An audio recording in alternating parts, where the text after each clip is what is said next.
savaş bitecekti ama savaş birdenbire hızlandı ve derinleşiyor. Nasıl yorumluyorsun? Öyle bir kısa bir yorum alayım mı? Öyle nasıl Evet, teşekkür ederim. Yani öncelikle tabii savaş genel olarak bir tanımı var savaşla ilgili. Yani devletler ya da işte topluluklar ekonomik, siyasi ve ideolojik amaçlarla artı müzakerelerin, ilişkilerin, diplomasinin bittiği bir yerde başlıyor. Amerika Birleşik Devletleri biliyorsunuz bunu İsrail'le birlikte 20 Ocak 2020'de aslında İran'a karşı savaşını ilan etti. O zaman Devrim Muhafızları Komutanı Kasım Süleyman'ı öldürerek, suikastla öldürerek yani İran'a aslında resmen savaş açtığını ilan etti. Yaklaşık 6 senedir çeşitli biçimlerde İran'a karşı savaş devam ediyor. Bu iki yönlü değerlendirme yapıldı. Birincisi Amerika Birleşik Devletleri'nin İran'a karşı yürüttüğü savaşta aslında çok stratejik bir hedefi olmakla birlikte Trump'ın çok karmaşık bir plana sahip olduğu çok fazla konuşuluyor. Trump'ın hem yönetme biçimi hem savaşı ilan ettiğinde verdiği mesajlara da bakıldığında aslında ne kadar süre savaşı yürüteceği ve hangi amaçla savaşı yürüteceğine dair değişik yani spekülasyonlar yapılsa da evet, aslında genelde İsrail devletinin başlatmış olduğu savaşa empoze olduğu söyleniyor. Yani nedir bu? Bir mesela İsrail'in aslında bu konudaki savaşa girme nedeni net. İsrail devleti İran'ı kendisi için bir bölgesel tehdit olarak görüyor. O nedenle İran'a karşı hem İran'ın müttefik olduğu devletlerin, örgütlere karşı savaş yürütüyor hem de İran'a doğrudan bir savaş açıyor. Bu pek çok sebebi var. Hem dini nedenleri var, ideolojik nedenleri var hem de egemenlik sebebi var. İsrail çünkü Orta Doğu'da kendisini bu Arap dünyasını, özellikle Şia dünyasını yöneten İran'ı tehdit olarak görüyor. Onun için de pek çok zaman İran'ın desteklemiş olduğu örgütler tarafından tehdit altında olduğunu her zaman beyan etmiştir. Ve bu örgütlerin İran tarafından hem lojistik, askeri, siyasi olarak desteklendiğini beyan ediyordu. İran'ın yani İsrail'in bu anlamda İran'a karşı açtığı savaşın nedeni oldukça net. Bu konuda bir muğlaklık söz konusu değil.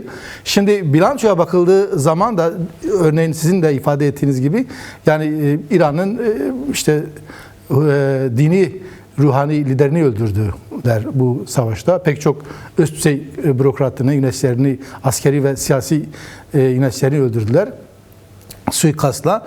Tabi İran da bu konuda boş durmuyor. İran'ın da kendi bir savunma gücü var. Biliyoruz ki Orta Doğu'da üç devletten biridir. Yani askeri olarak. İran yaklaşık 600 bin civarında askeri gücü var.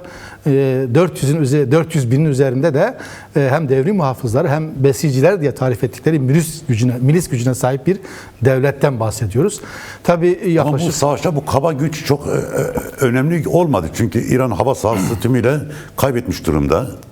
Yani karada bu kadar 1 milyona yakın askeri beslemek bugünkü yaşadığımız çağda bu hibrit savaş döneminde çok bir anlam ifade etmiyor herhalde. Hiç etmiyor demeyelim. Yok, çünkü yani, ediyordur şu şekilde. Doğru söylüyorsun tabii. Elbette ki yani kullandığı teknoloji, çünkü teknolojik desteği başka ülkelerden alamıyor. Yani İran'ın muhtemel müttefik olabilecek, yani askeri olarak destek verebileceği ülkeler açıktan bu savaşa giremiyorlar. Kimdir bunlar? İşte Çin, Rusya gibi büyük devletler. Çünkü bu büyük savaşın pazarını, yani büyük bir sermaye savaşı diye tarif edilen bu savaşta aslında Amerika İran'a savaş açma sebeplerinden birisi büyük güçlere bu konuda büyük güçleri tehdit ediyor. Kimi? Çin'i ve Rusya. Özellikle Çin'i tehdit ediyor. Çünkü Çin kapitalist dünya sisteminde sermaye konusunda büyük bir dev güce sahiptir ve önümüzdeki yıllarda Amerika ile rekabet yapabilecek güce sahiptir. Onun için aslında İran'da yani İran'daki petrol rezervlerini, yeraltı zenginlik kaynaklarını bir parça Amerika kontrol etmek istiyor. Çünkü çoğunu şu anda Çin ve Rusya pazarlıyor.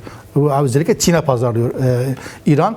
O nedenle Amerika işte Hürmüz Boğazı üzerinde, özellikle Hürmüz'deki bu adaları bombalayarak, oradaki yakın adaları işgal ederek mümkünse zamanla bu gidiş gelişleri, özellikle petrol yataklarını kontrol etmek istiyor. Evet. Benim anladığım bu. Sonuç itibariyle bu bağlamda şöyle ifade edeyim iki cümleyle. Yani savaşa 2 haftalık zaman tanımıştı Trump.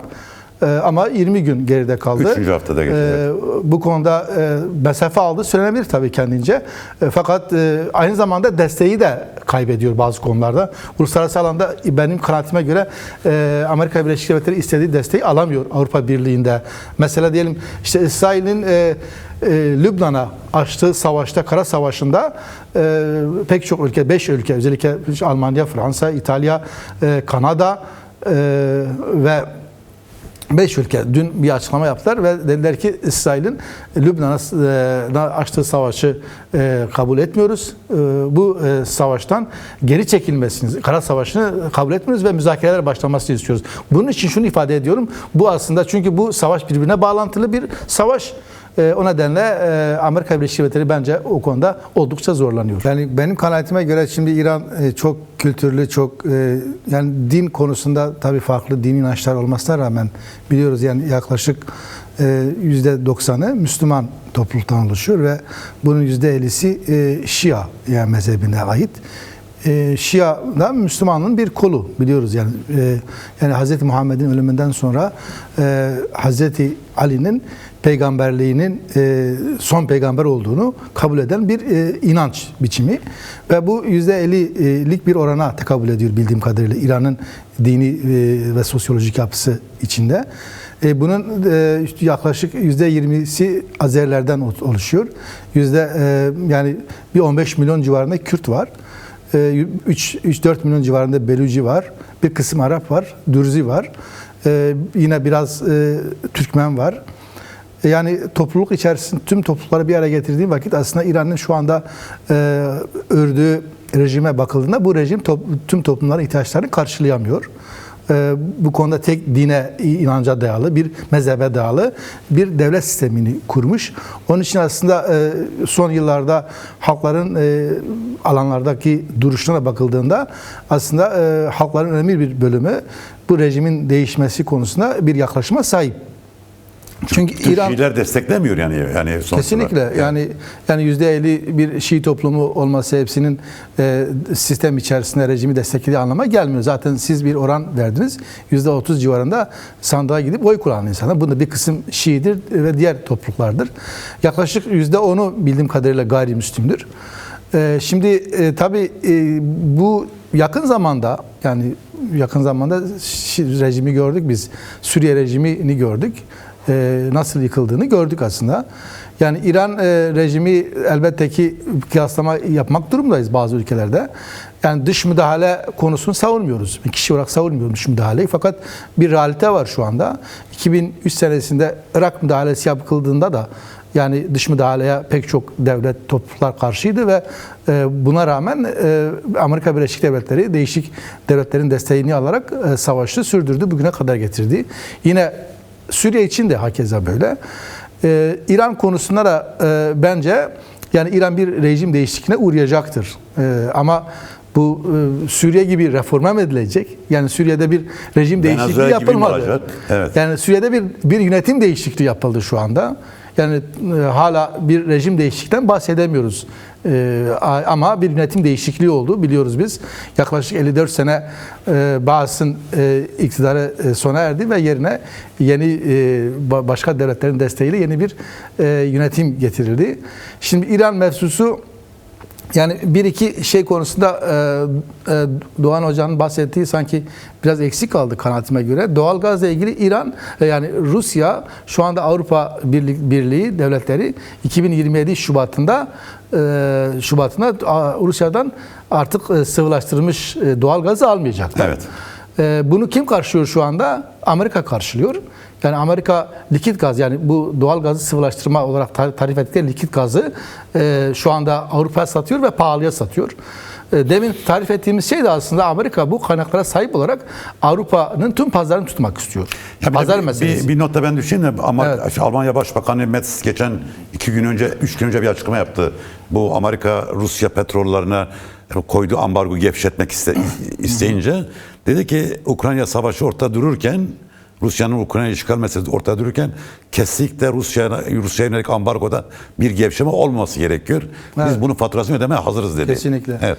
Şimdi bunun için yani bir daha yani İranlı iç meselesine dönersek, şimdi İran bence çok ciddi bir abluka altında.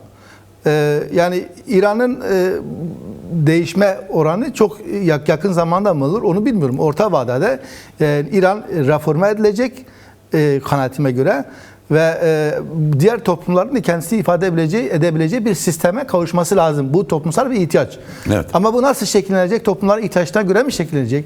Yoksa egemenlerin, yani şu anda Amerika Birleşik Devletleri, İsrail ve diğer devletlerin çıkarlarına göre mi şekillenecek?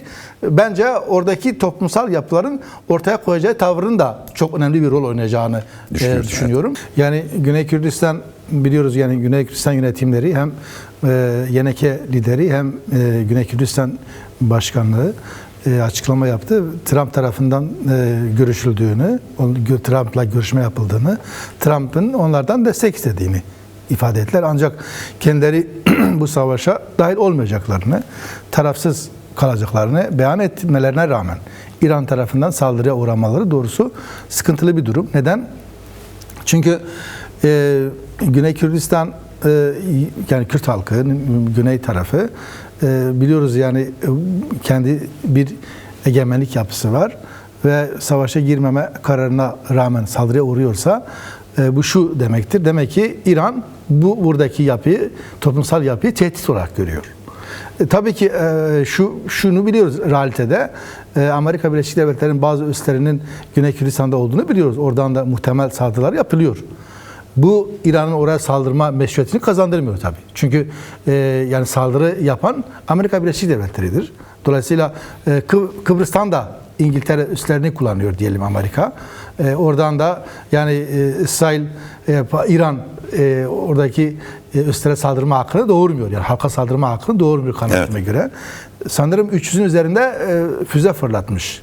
Doğru mu sanki? Bugün bir arkadaş söyledi ki İsrail'den daha fazla Güney Kürdistan'a saldırı yapılmış. Evet, rakamsal olarak bugün bir haber yapmıştık. Oradan biliyorum. Yani 300'ün üzerinde füze fırlatılmış Güney Kürdistan'a, muhtelif yerlerine. Şimdi şöyle bir tanımlamaya gitmek düşünüyorum. Şöyle düşünüyorum ben. Yani şöyle bir tanım yapıldı sanırım. Deniliyor ki yani toplumsal yapı Amerika Birleşik Devletleri tarafından ya diğer devletler tarafından güvence alınmasa o toplum baş kaldırmıyor. Bu tanım bana doğru gelmiyor. Şu şekilde gelmiyor.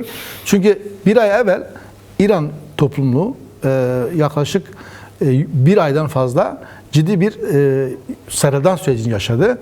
Elimizdeki verilere göre 20 bin üzerinde insan katledildi. Bunun yani 6-7 bini 30 bin falan söylüyor. Bunun 6-7 bini Kürt olduğu söyleniyor. Bu rakamların tam elimizde veri yok çünkü biliyoruz ulaşım, iletişim problemleri var İran'la ilgili. Medya çok fazla gidip gelemiyor. Yani bilgi alamıyoruz İran'dan. Ama buna rağmen toplumların nasıl meydana çıktığını görüyoruz. Bu şu demektir. Aslında toplumlar devletlerin güvence almadan da kendi haklarını talep edebilir. Evet. Bir devrimci mücadeleyi yürütebilirler. Bunun için böyle bir yaklaşım bana gelmiyor, yeterli gelmiyor. Ama şu var. Yani Kürt toplumu, yani Güney Kürdistan Kürtleri ve Rojdat Kürtleri başta olmak üzere Kürtler her iki savaşın, her iki gücün tarafına yer almayacaklarını beyan ediyorlardır. Şunu biliyoruz tabii ki savaşlar olduğu zaman iki taraf savaştığında mutlaka bir tarafta bulunmak durumdasınız. Yani tarafsızlığını da ilan edebilirsiniz ama yine de zamanla bir taraf olmak durumdasınız. Yani bir tarafa angaje olmak değil. Veya şöyle olmak durumu olabilir. Yani bir taraf değil de yani bir tarafın yanında değil. Bir tarafsınız. Tabii tarafsınız tabii. Ortaya çıkan konjonktürü kendi halkınızın özgürlüğü çıkarlarına için, göre ya da halkınızın çıkarlarına göre güvenliği için kullanabilirsiniz yani. Evet, yani bu herkes kullanıyor, ayıp olmuyor. Sen kullanırsan niye ayıp olsun ki? Bu garipsenecek bir durum değildir yani. Evet. Çünkü rejim Kürt halkının çıkarlarını korumuyor çoğunlukla. Yani her gün onlarca Kürt idam ediliyor İran'da. Bu nedenle yani Kürt toplumunun ya da diğer halkların İran rejiminden rahatsız olmamaları mümkün değildir. Saldırı yapılıyorsa, bugün siviller öldürülüyor. Bu Amerika ve İsrail devletlerine karşı da toplumların rahatsız olmaları garipsenecek bir durum değildir. Ama şudur, kendi güvenlikleri açısından, kendi yaşam alanları açısından elbette ki bir tutum belirlemek durumdadırlar. Şimdi Kanaatime göre.